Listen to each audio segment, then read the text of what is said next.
¿Qué tal? Soy Augusto de la Chuleta Osler y bienvenidos a la Chuleta otra vez. Vamos a hablar hoy acerca de fisiología respiratoria, vamos a hablar del intercambio gaseoso y vamos a hablar al final.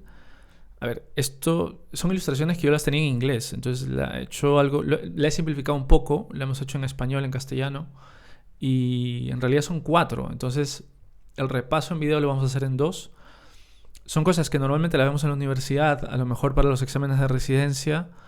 Pero eso tiene aplicación clínica. A mí lo que me interesa es que cuando terminemos esto, le encuentren una explicación clínica. La importancia es saber la fisiología para poder entender la clínica y para poder entender lo que al paciente le está pasando. Y cuando apliquemos un tratamiento o un procedimiento diagnóstico, entienda por qué hago lo que hago, ¿no? Entonces, ese es el objetivo. Yo creo profundamente de que entendiendo la fisiología, recordándola, comprendiendo cómo funcionan las cosas y cómo es que funciona cuando algo no va bien, entonces los tratamientos van mucho mejor. Entiendo por qué algo está indicado, etcétera, ¿no? Y sobre todo con los procesos diagnósticos, con los procedimientos diagnósticos, entiendo por qué estoy pidiendo lo que pido y entiendo por qué hay algunas cosas que realmente no van a ser necesarias, pero que parece que se las piden muy en serie, ¿no? A ver, esta es la primera parte, simple fisiología, y va a ser muy rápido y sencillo, ¿no? Es simplemente para sentar las bases. Entonces, lo que tenemos aquí es un bronquiolo respiratorio, la última parte del bronquio, ¿no? Es tráquea, bronquio principal, bronquios terminales y bronquiolos respiratorios, y luego el saco alveolar, ¿no? El dibujo está esquemático porque esto en realidad son como racimos de uvas, los alveolos están pegados unos con otros en lo que se llama el acino, ¿no? Pero aquí hay un alveolito y le hemos puesto alrededor el vaso sanguíneo, y seguramente el dibujo es un poco distinto a lo que estás acostumbrado a ver porque vemos que hay unos que están azules y otros que están rojos. Y aquí viene una cosa muy importante entender, vean cómo en la anatomía también se mete, que desde el ventrículo derecho, que es donde llega la sangre al retorno venoso, sale la arteria pulmonar. Entonces, lo que ven aquí es una arteriola pulmonar de color azul, porque esta arteriola pulmonar lleva sangre rica en dióxido de carbono, ¿de acuerdo? Y es en el alveolo donde se oxigena y luego continúa su camino como vénula, para luego convertirse en vena pulmonar. Las venas pulmonares, aquí arriba a la derecha, vean cómo llega a la aurícula izquierda, y luego al ventrículo izquierdo, y luego sale por la aorta. Entonces, esa es la razón de por cual hemos dibujado una arteriola azul y una vénula roja, ¿no? Entonces, esto es muy sencillo. Repito, retorno venoso, llegamos al ventrículo derecho, y el ventrículo derecho sale la sangre a través de la arteria pulmonar. Las arterias pulmonares se van ramificando hasta las arteriolas y así llega sangre al alveolo. Cuando yo inspiro, viene aire por el bronquiolo y entra al alveolo. Y ese aire, este room air, ese aire no es todo oxígeno, y eso es lo que hay que entender. Solamente una pequeña parte de ese aire es oxígeno. El aire ambiente, ¿no? El aire de afuera, de la calle, por decirlo así, es solo 21% oxígeno. La gran cantidad es nitrógeno. Y un 5 o 4% es dióxido de carbono, pero 21% es oxígeno. Entonces, de ese 21%, ese 21%, todo, casi todo va a pasar a la sangre por el alveolo. Por eso es lo que llaman saturación de oxígeno, ¿no? Tanto es así, vean cómo después veremos lo de las tensiones arteriales más adelante, pero he tratado aquí de dibujar, ¿no?, el oxígeno que llega con el aire que yo inhalo y entra al capilar, ¿no? Y ya regresan las vénulas ricas en oxígeno.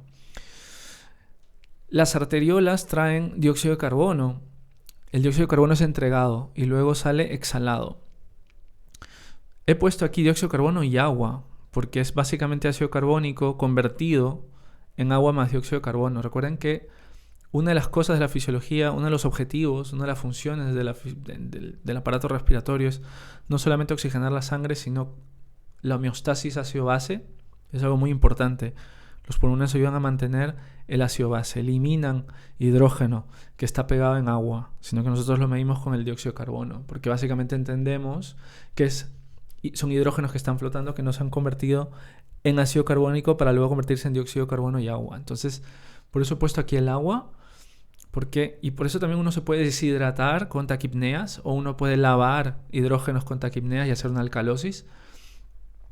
Una vez que la arteriola entrega, por decirlo así, el dióxido de carbono y el agua, uno exhala el aire y el aire que uno exhala pues es rico en dióxido de carbono y agua en vapor, lógicamente, ¿no? Entonces eso es un repaso súper rápido. La sangre que continúa su camino por la vénula oxigenada llega a las venas pulmonares, aquí arriba a la derecha, ¿no? Llega a la aurícula izquierda, luego al ventrículo izquierdo y luego sale por la aorta y se va al sistema y así consigue la oxigenación de los tejidos, ¿no? Vamos a hablar de las tensiones parciales de los gases, ¿no? Estas son las mezclas de los gases en sangre, que se habla en tensiones parciales. Cuando hablamos, creo que esto es cuando hablamos de mezclas de gases en un fluido. Entonces, muy interesante este esquema. Tiene aquí la tensión parcial de oxígeno en el aire inspirado, que es 160 milímetros de mercurio, que es muchísimo más de lo que se consigue en sangre. Y siempre les digo a los compañeros residentes, a los estudiantes, el aire no es todo oxígeno, el oxígeno oxida, es muy poquito de oxígeno. Y de hecho, cuando yo doy un soporte ventilatorio, lo que estoy haciendo es aumentar ese 21 a 35, a 50.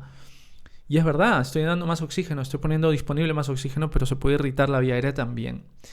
Y ven la cantidad, 160 milímetros de mercurio, por encima del 95-100 que quiero llegar.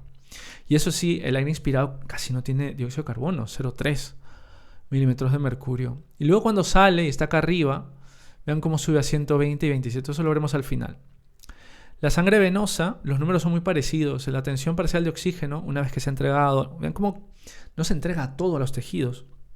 Queda algo de oxígeno, pero quedan 40 milímetros de mercurio y dióxido de carbono un poquito más, 45. Y vean cómo esto va cambiando una vez que ha pasado el alveolo, la sangre ha pasado por el alveolo y ha habido el intercambio gaseoso, pues la tensión parcial de oxígeno sube a 95-100. De ese 160 del aire que he inspirado, solamente llega a 100 en sangre. O sea que he entregado más o menos un 50%, ¿no? De 160 pasaba a 100. No, ha entregado un 35% más o menos de oxígeno. Y el dióxido de carbono casi no ha cambiado. Se ha entregado 5 milímetros, ¿no? Esto es muy curioso. Necesitamos dióxido de carbono para que haya una buena homeostasis ácido-base. No se elimina todo el dióxido de carbono. De hecho, la taquipnea elimina en exceso y se produce alcalosis, ¿no? Eso se ve mucho en los pacientes con una hiperventilación secundaria a una crisis de ansiedad, por ejemplo, ¿no? Los pacientes que están con una taquipnea por alguna otra causa, una tromboembolia, una neumonía, que están oxigenando bien, pero el costo de oxigenar bien es eliminar mucho dióxido de carbono y hacen alcalosis, ¿no? Entonces, vemos cómo pasan de 45 a 40, no es que nos quedamos sin dióxido de carbono en la sangre arterial, eso es muy interesante, pero evidentemente hay muchísimo más oxígeno, ¿no? Eso luego se va y circula por los tejidos. Y el aire exhalado al final tiene 120 de oxígeno, hemos pasado de 160 a 120, sigue siendo una sangre rica en oxígeno. Para que se hagan una idea, cuando yo hago ventilación boca a boca, ¿no? en una resucitación, cuando estoy exhalando, estoy metiendo aire con mucho oxígeno, ¿no? Para que tengamos una idea de eso. Y el dióxido de carbono pues sigue siendo muy poquito. Esos son los valores normales, esta es la fisiología normal y lo que veremos en el siguiente video será cómo esto va cambiando dependiendo si falla el proceso ventilatorio, o sea, si el aire no entra, o si falla el proceso circulatorio, o sea, que a pesar de que el aire entre, si no circula aire por estas vénulas, por estas arteriolas, no hay intercambio gaseoso. Y la sangre que regresa va a seguir siendo rica en dióxido de carbono, va a seguir siendo pobre en oxígeno y viene la hipoxemia. Y este trabalenguas y esta complicación que se le enseña en la universidad y en el residentado tiene una aplicación clínica, no te la enseñan por gustos, no te la enseñan para responder preguntas en el examen. Te la enseña porque te va a servir cuando estés frente a tu paciente y eso es lo que quiero que quede claro en el próximo video. También pondremos las ilustraciones en Instagram, pero me gustaría que esto quede súper claro antes de la explicación de lo que sería hipoxemia con shunt e hipoxemia con espacio muerto.